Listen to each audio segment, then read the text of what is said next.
अमरावतीमध्ये धनगर समाज संतापलाय। वनक्षेत्रात मेंढ्या शेळ्या चालण्याकरता मेंढ्यांना विनाकारण अडवू नये, गुन्हे दाखल करू नयेत या मागण्यांकरता आंदोलन केलं जातंय। धनगर समाजाचं अमरावती जिल्हाधिकारी कार्यालयासमोर आमरण उपोषण आहे। आज अर्जुनजी महानर यांनी अन्नत्याग आंदोलन सुरू केलेलं आहे।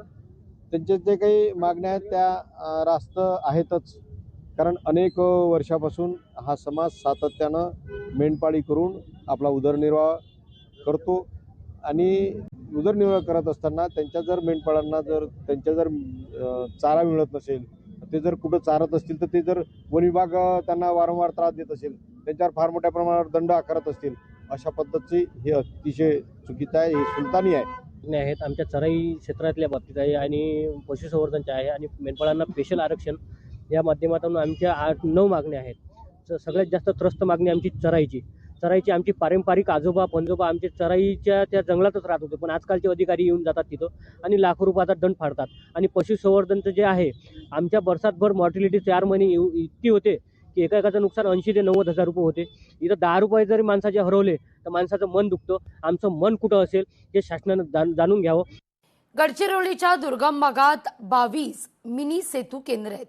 मुख्यमंत्री फडणवीस यांच्या हस्ते या प्रणालीद्वारे या केंद्रांचं उद्घाटन आहे। ऑनलाईन प्रणालीद्वारे केंद्राचं उद्घाटन करण्यात आलेलं आहे।